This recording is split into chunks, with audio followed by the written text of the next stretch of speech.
Hi, my name is Marko Milosev, and I'm currently working on the relationship between violent rhetorics and violent actions. So, do words influence actions? First, I was always kind of drawn to computers in general, so it was kind of fun for me. And I started learning Python on my own because my university doesn't have like any program in digital humanities. Yeah, so it was basically like boot camp training, and then I would like go and read everything that I can find on like text analysis, natural language processing, and stuff like that, which is very hard when there's nobody to show you basically. So yeah.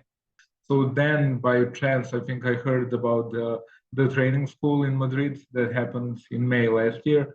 So I applied for that and then came here on my first visit.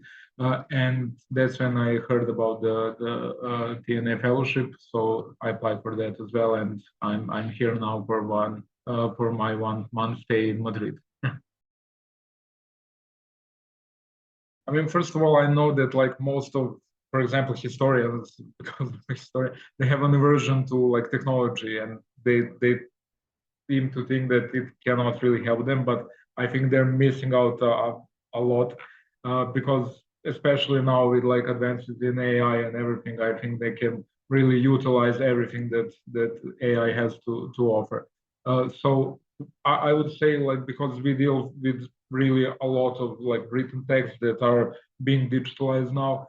So everything that's in like digital format can be processed one way or another with the computer and really make your life easy at the least. So without any like analysis or anything, at least you can like I don't know better organize your research with some like prior knowledge. So that's maybe the starting point, and then go with that.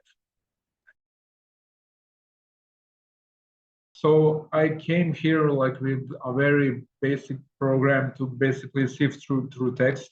So I'm dealing with newspapers, for example, and I was interested to see if some instances of rhetoric that can lead to like violence and or like hint at violent methods that does it like translate into the real world, right? So if, for example, we have some newspapers that are really high like in that language of violence, does that translate to actions actually with extremist groups?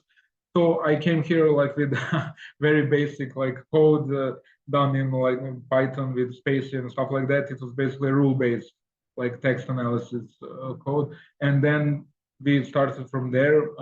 I'm really glad that we got to utilize AI tools, which is something new for me. So we're basically doing what I did, but on a much higher and I mean, I I would say better level because I mean the advantages of AI and text processing now are really beyond everything that can be done like manually by code at this point at least. So I think that's great.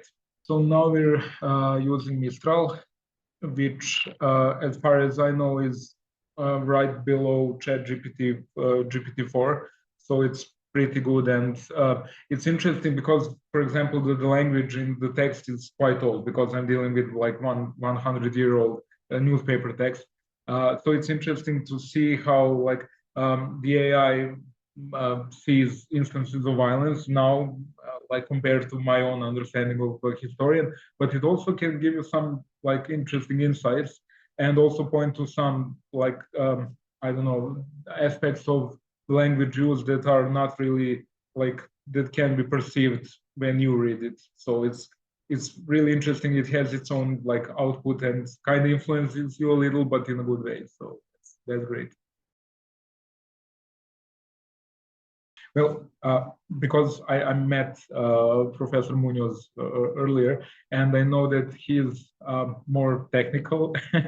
So that's what I basically needed because I know that, like, coming from my background as a historian, I needed like that one technical person to just like say, okay, this is possible, this is not, and we can do it like this, that, or like any other way. So that's what I really appreciate with working here, and so far it's been really fruitful because I've just submitted my thesis, so and it has some bits of like what I did.